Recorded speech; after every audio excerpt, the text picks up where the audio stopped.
All right. So I'm super excited to be here with our special guest. Today we're talking about Self-Advocacy 101. And I thought that this was very important to talk about here at We Are Ill because this year's theme for MS Awareness Month is Take Control. And as part of taking control of your world, life, healthcare, health, MS, all the things, the more you know, the more you can grow and the more you can help navigate and really own your journey. So self advocacy is very important to us as an organization. And we thought that, like, I think in the community, especially as patients, we are familiar with patient advocacy organizations. But self advocacy is not a term or phrase often used, in my personal opinion. I started just using it recently, and I think obviously because I'm in the space and having those conversations, it comes up. But self advocacy is a very unique skill set, and it's not a natural thing. So I thought we would have a conversation with someone who I believe understands self advocacy, whether she knows it or not, and practices it.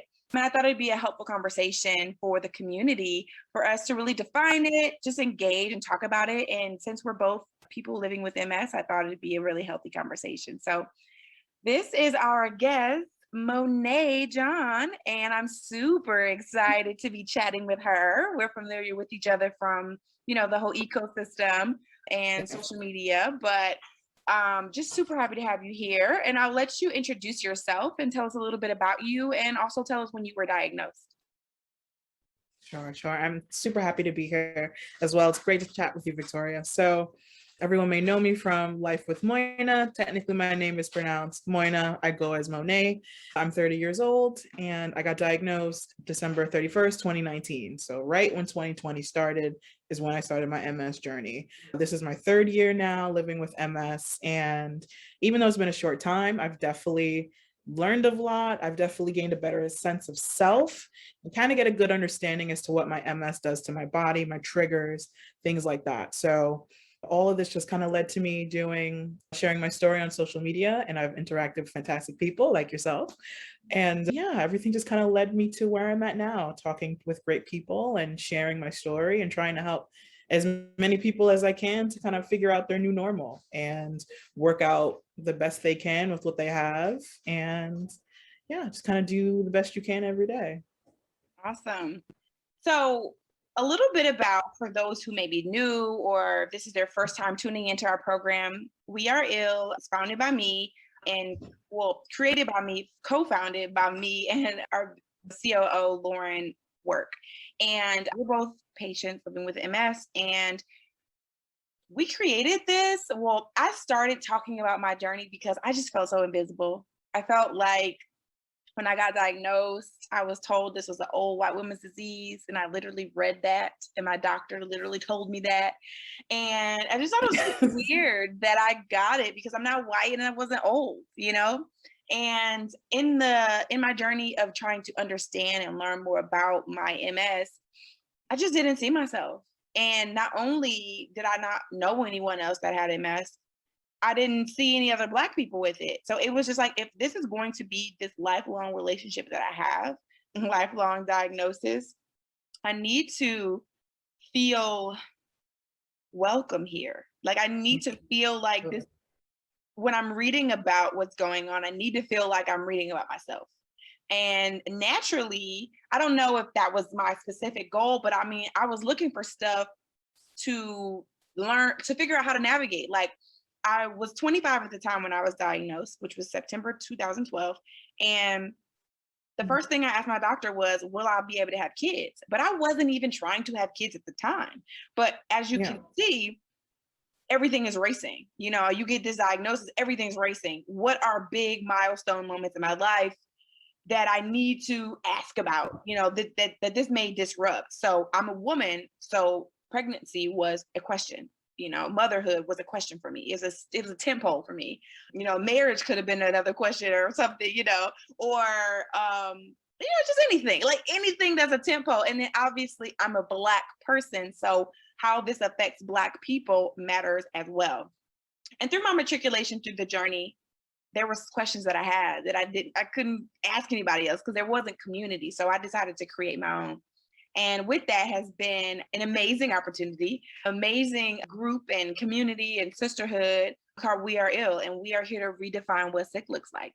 And what that means is redefine what it looks like race, redefine what it looks like age range, age wise, and just redefine the brand of it. Like if you're Black with MS, you're not one Black person with MS. You're not, it's not one box that you check and that you fit into. We are all over. We look different. We have all these different experiences. So with that said, I feel like an act of self-advocacy was finding community or creating community. An act of self-advocacy was educating myself on my new life and my new normal. So let's get into this conversation. I want to start off by defining, in a way, what self-advocacy is for those who don't know, or for those who may not know how broad it is and all it encompasses. Self-advocacy is learning how to speak up for yourself, making your own decisions about your own life, learning how to get information so that you can understand things that are of interest to you, finding out who will support you in your journey, knowing your rights and responsibilities, problem solving, listening and learning, reaching out to others when you need help and friendship, and learning about self-determination. And when I first read that, I had to sit with that because I was like, whoa, there's a lot of comments in here. These are a lot of things. It's dense. I was like, I didn't think it was all that. I just didn't think of it in that broad term, because I think when you think of self-advocacy, you may immediately connect it with MS, or a diagnosis. So you're thinking, or patient life, but it's not just for patients. This term self-advocacy this is for anybody. This said making decisions about your own life. And so it just talks about a lot of different things, and it covers a lot of areas. And when it comes to being a person living with them, I think it's super important to really take in consideration all of the things that this encompasses. And also, one of the key words that stood out to me in here was responsibilities. Self-advocacy is a responsibility of you, you. And there's a lot of responsibilities for other people when it comes to this, but when it comes to your own health, you are responsible for owning it and understanding it and knowing your rights and things like that. So I want to pause, and I want to, I guess, ask you your layman's terms, thoughts on what self-advocacy is, or maybe how you feel that you do it in your everyday life or as it relates to MS. Well, first off, I didn't even understand that self-advocacy consists of things outside of doctors. I always thought self-advocacy was like me speaking up for myself when it comes to dealing with doctors in hospitals, things like that. So I didn't even realize I was doing that in my regular day-to-day amongst my family, amongst my husband, my friends, things like that. So once I got a better sense as to what all that meant, I understood, like, wow, I've been advocating for myself from Jump Street. I just didn't know. I just thought I was saying, like, hey, this is what I need, not knowing that's exactly what self-advocacy is. So I think for the most part, I've done self-advocacy in all walks of life. I had to converse with my husband and figure out what works best for us now. What does a flare look like in our home now that we have our son? He's 4, soon to be 5. What does that mean? Like when I'm unable to walk, because sometimes one of my symptoms is that I get stiffness and numbness, and mobility becomes an issue. So how do we navigate the day? Our son is in school. We both work from home. What does this look like for him, for me, for everyone? So that was the first place I had to start. The next step I had to go to was my parents, who took my diagnosis very hard, and they still struggle with it somewhat. So I had to sit down with them and my siblings and say, hey, I have this. I'm not dying. Don't treat me differently. I'm still the same Monet. It's just sometimes I get a little sick, sometimes I may flare, and sometimes I don't. But we have to move together as a unit. Also, my grandmother, because she is very Trini and was a nurse in Trinidad and worked with someone that had MS, and they were in a chair, completely immobile. And she swore, oh my God, Money's not gonna walk. I don't know what's gonna, whole accent, everything. It was deep. So that was a whole months, almost to a year, to get her to calm down, because every time she saw me, she started bawling. She thought I was dying. So That was a whole thing to work out with. And then it went to my friends, and I had to tell them, like, listen, I'm the same person. I maybe can't turn up to the level I used to, but we can still have our connections, have all these things. My best friend took it very hard as well. So people that were the closest to me, it was a lot of work for us to figure out what this new normal looks like, because that's what we all have to do. Yeah. I will. No, go ahead. No, I was just saying, yeah. Yeah, it's a lot, man. I think you don't realize when you get diagnosed how much people it affects, but everyone around me was affected. Even my job was affected, because that was another place I had to advocate and explain, hey, I have this illness now.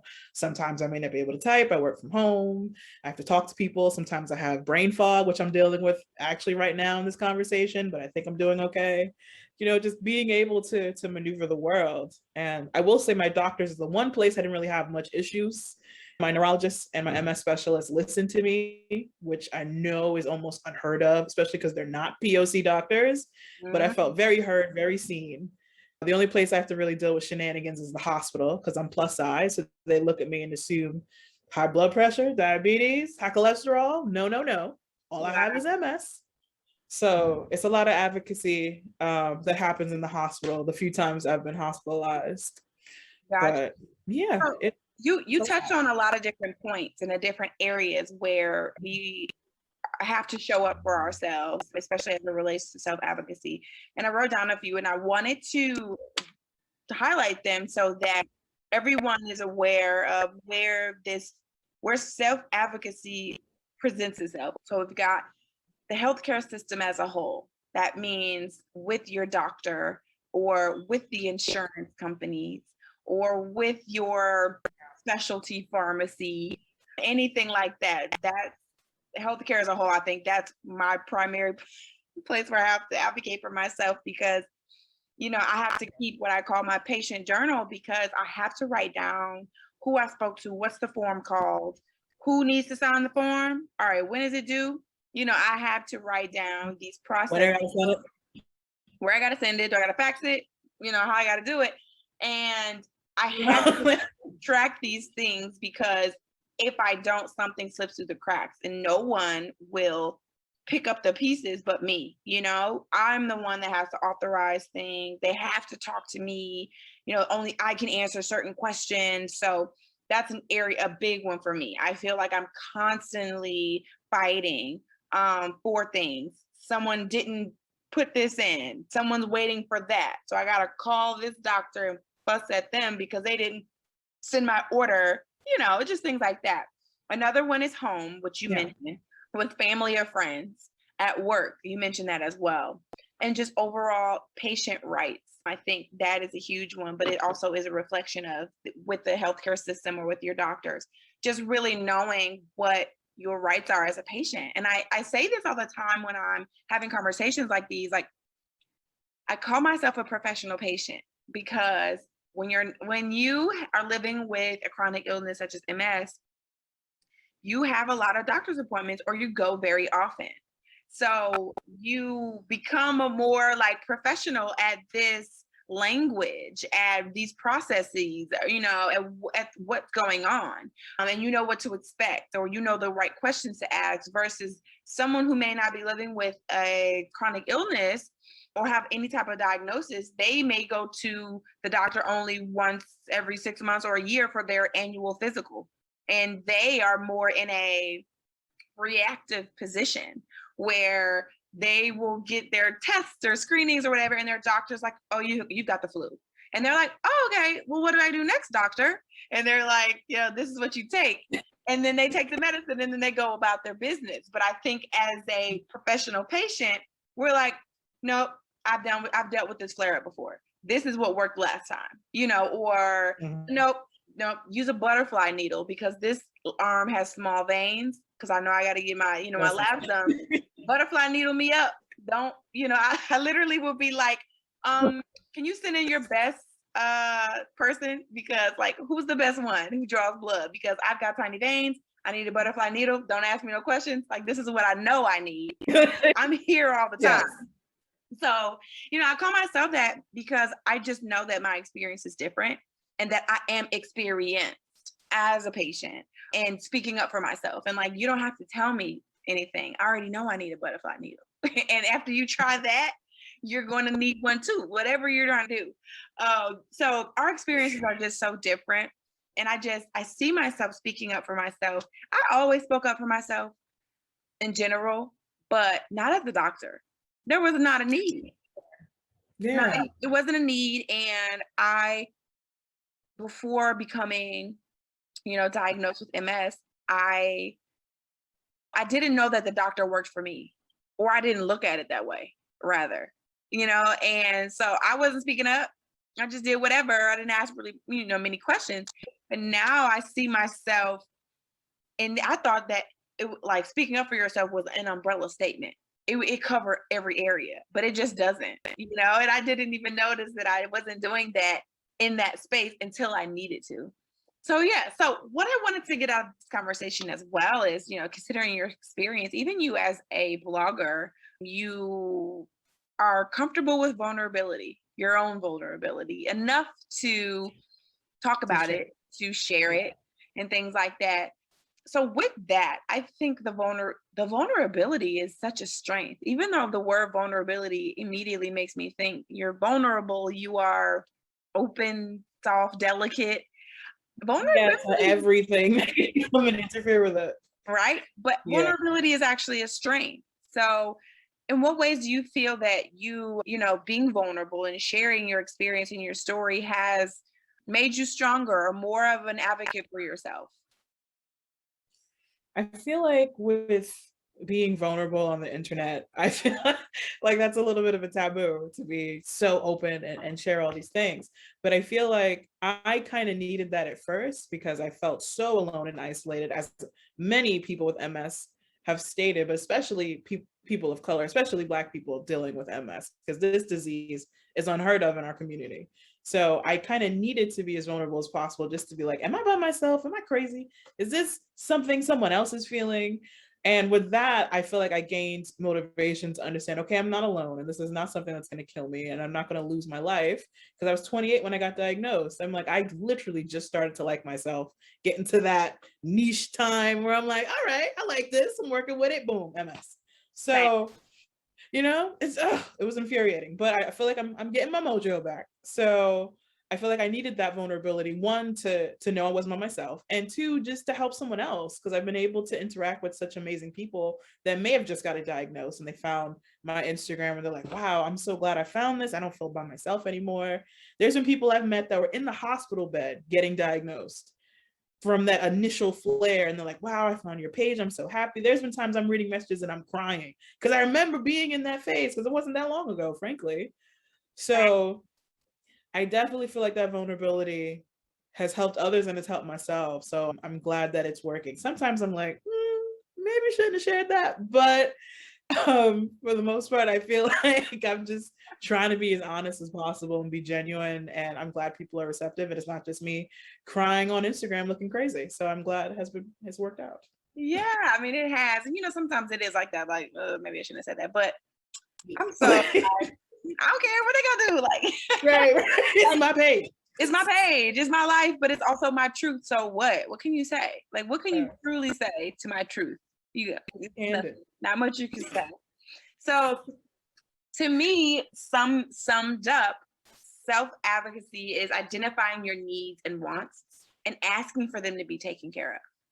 And if they cannot be taken care of, when you ask, you navigate, you pivot, you figure out what's going to work. That means if your friends, you're asking for privacy, you're asking for patience, you're asking for space, you're asking for understanding, empathy.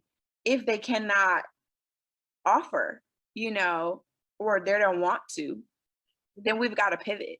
And for our health, for our own well-being, we have to make sure we're making those type of decisions and that we're vocalizing our needs. Because I think a lot of times as humans, we don't vocalize our needs. We just are like, oh, they're not meeting my needs. They're being mean, they're doing this. But it's like, did you vocalize your needs? Because we're not mind readers. They are not mind readers. So that's super important. So I have a few tips that I found. One, don't wait for someone to know what you need and expect or expect others to advocate for you. I thought that second part was interesting, expecting others to advocate for you. And I think that's interesting because it's like, I find myself, so this is some transparent moment. Like, it's stuff to me and I let it slide so much. And people think like my personality type, for those who really know me, it's like Victoria speaks up, Victoria don't let nothing slip, or like Victoria will call you out. And the funny thing is, Victoria doesn't call out a lot of things. You know, Victoria deals with a lot of weird, uncomfortable conversations where others are projecting how they're dealing with my MS. They're projecting it on me or saying weird stuff, morbid stuff, or just things that could potentially send me on a spiral. And I'm taking it and I don't do anything. And it's like, and I don't say anything because how insensitive, how unaware are you? You know, and I'm like, I don't even have the time, because if you knew what you were doing and I had to explain, like if I have to explain what you're doing, it already means that you're unaware. You're not self-aware. Yes. So it's kind of pointless for me to explain what you're doing and what you just did, and how the impact of the things you just said. So I don't even explain it. And so I brought that up because people literally have said the craziest things to me. Like, hey, how are you? I'm like, I'm good. How's your like MS? I'm like, it's okay. I'm healthy. You know, I'm cool. Thank you for asking. Yeah, like my friend's uncle just died from MS. What? What is your problem? What were you, what were you doing? What were you thinking that was going to do? And I think people try to fill up space, but you don't have to. You don't have to fill up any space. And then separately, people that love me, that don't do it intentionally, will say like, oh, I know you're a grandma, you want to sleep early, or something like that. And it's like, I am so tired, you know, like it's so different from you. Or, you know, people try to compare their tired to me. And I'm like, you're so silly. Like the tired Olympics, I hate that. It's like, oh yeah, girl, I'm tired too. It's like, can we not do this? I have fatigue. You're just tired from like work and stuff. right. The someone dying from MS. Oh my, I'm tired of that. Like I've gotten that a few times from different people. They'll send me a video or someone that has MS in like the worst case scenario. And it's like, oh, well, thank goodness you're not there. Why? What are you Was this doing? necessary? What are we doing here? Right. Everyone's MS is different. Can we not do? Then I start spiraling like, oh my gosh, I had a few more lesions. What if that's me? No. Yeah. Now my whole day is floored because I saw this and it wasn't necessary. Exactly. What I hate, I don't get it as much because I speak publicly or vocally about how it annoys me. But when people are like, oh, I found this elderberry recipe here. This will cure your MS. If I get another yoga, elderberry, vegan, and/or gluten-free something, I swear I'm gonna scream. Everyone's like, are you vegan? Did you go vegan? I'm like, I'm trying. I like meats, okay? But I'm trying. Also, who told you that this was welcome? Why are you in my doctor charts? Like you in my medical records? Why are you telling me what's gonna work for me? Like it's the silliest thing. So elderberry all the time. It's like, have you heard of elderberries? No, I haven't. Tell me about it. Like, I can't hold it. I'm cracking up because it's just only people within this can relate and understand. You got a delivery. I guess so. My husband gonna kill me every time. He be like, "What is this?" Two more tips. Okay. The second one is come up with ideas about how you can get your needs met while respecting others' time and abilities. And I thought this one was good because something that I've been trying to embrace is meeting people where they're at. And that my therapist actually told me one time, people do the best that they can do. And I find myself at times expecting others to perform at my level, whether that is That's true. level of emotional intelligence, level of empathy, level of patience, level of aggression, level of knowledge. It could be level of anything. I naturally feel like, well, if I know, then they should know. If understand it, why don't they Uh, understand it? You know, it's just an assumption. And it's just that I think it's a natural thing because you're like, well, this is easy. But people do the best that they can do. People perform at their capacity. And sometimes it's low. Sometimes it's low. And I think that's just important to remember when we're advocating for ourselves. And then the last one is don't give up because the process is long or the situation is hard. And that's a tough one because then that requires patience from us. You know, like you mentioned, your family's acceptance of your diagnosis, you know, that it's been a long journey and that, you know, it's not even their diagnosis, but they are kind of having a long process with it, but practicing patience with that because they're doing the best that they can do. Yeah. Okay. So I kind of want to sum up the conversation. And I guess we can both answer or you can answer, but why is self-advocacy or why do you encourage others living with MS to practice self-advocacy or learn more about it? Frankly, I feel like it's something that we touched on earlier. It's like you have to control your own health. And I think at first when we get diagnosed with all the doctors and everyone and specialists telling us what this looks like for ourselves, it's easy to kind of let them take the reins of what our health looks like. And that was me at first. I kind of let everyone tell me what to do and I didn't really speak up for myself. And now that I've started vocalizing what I need, what I want, and what works best for me, even down to the needles and the strategies and the where they need to place things have become so much easier. I feel like sometimes it's harder letting people take the reins for you when they don't truly know what's best for you. So Yeah. self-advocacy is just making your life easier. I know it's uncomfortable because it took a lot of nerve, as loudmouth as I am in real life and on the internet. It took a lot of nerve to stand up to doctors and say, no, this isn't working, or stand up to nurses or whomever and frankly say, this is what I need from you guys. This is what works best for me. So I understand that uncomfortability and it takes time, but with practice it becomes a lot easier. But self-advocacy is essential just to make life easier and make people understand what you need and not look at you as just another patient, because that's a regular day at work for them. But this is not a regular situation for me every time I go. I have Tysabri once a month. You are not going to treat me like I'm just any regular person. This is what works for me. This is what doesn't. And going to places that make you feel comfortable is Yeah. another big one, which I think falls into self-advocacy because they'll tell you, oh, go wherever you want. No, I'm going to go here because I like it here. Yeah.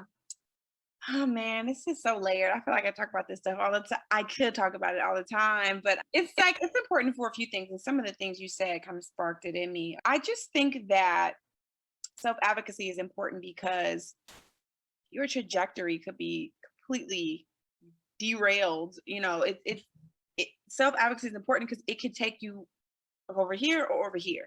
You know, it's like your journey, your experience can be over here, over here. That could be quality of life if you're not utilizing or practicing self-advocacy when it comes to your doctors or nurses and things like that, or your care that you're receiving. You could be either that could be a detriment to your health or it could be a positive thing because you're speaking up and you're like, this is what I need, this is what I would like, this is what makes me feel more comfortable, or this isn't working, I'm still in pain. I mean, all the things. It can go left or right, you know, if you are not practicing self-advocacy.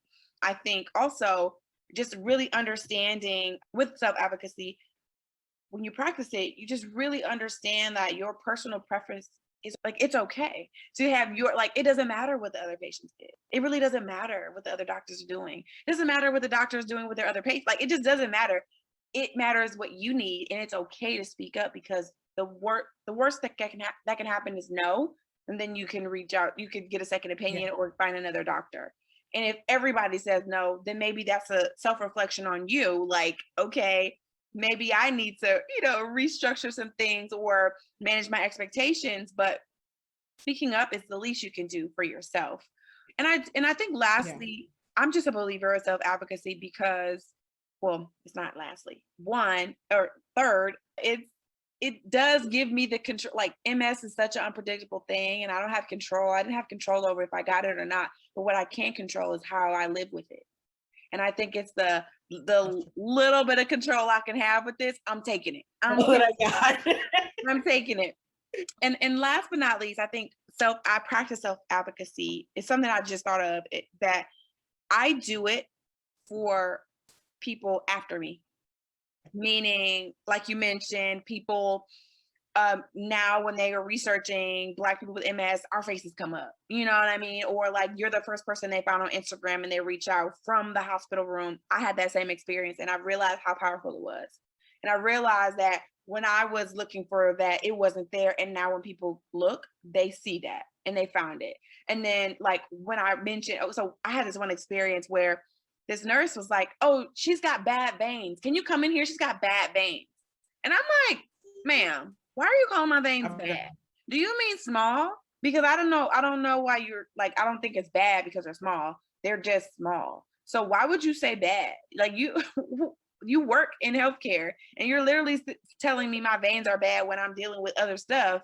What do you think that does to me? You know?" So I said something. I was like texting my boyfriend about it at the time, and he was like, "You should say something." And I'm like, "Well, why does it matter? She already said it." He's like, "Because now she knows that she cannot do that. That is inappropriate. That doesn't feel comfortable. And that doesn't make patients feel comfortable. So the people that come after you, they may not have to deal with it because you checked her." And I'm like, you're right. Like this is what it's about. It's about, speaking up for myself. But when I speak up for myself, I speak up for other people that look like me too. And that's why it's so special and important for us to talk about self-advocacy one-on-one.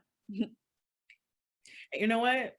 With you mentioning that situation made me think of a situation too, because at my current infusion center, there's two nurses. There's one main nurse that I always go to. I absolutely adore her. But there's a second nurse that I don't really care for because we had a bad situation. I do also have small veins, and I'm very patient. I'm very understanding because I know my veins are a little problematic.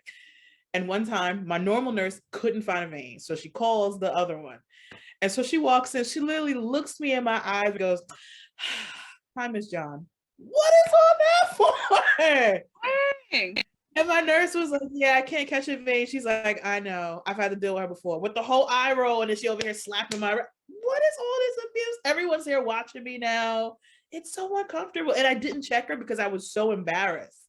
Right. And now every time I'm over here aggressively looking to make sure my nurse is there, because God forbid she's not, I don't know what my day's going to be. Yeah. And I regret not checking her in that moment. That was not cool. What was all that for? What was it? You said something earlier, like, I always think of this. This is somebody's job. This is just like, and it's so unfortunate and scary because, as it relates to healthcare, that's someone else's health or life in your hands. But just like someone who works at Starbucks or McDonald's, they're having a bad day, you can kind of see it. That is the same with doctors and nurses. And, I think that they are expected and trained to have a certain level of self-awareness where they, know that it's not appropriate to bring those things to work, but humans are humans. Humans are humans. You can't always control. You're not even always aware when your emotions or how your day is going is affecting your work performance. I mean, we're not even gonna talk about the bias that comes with all those things, like race and stuff. So in general, I'm really happy that you were able to join me today and talk about this. I think it was a juicy conversation.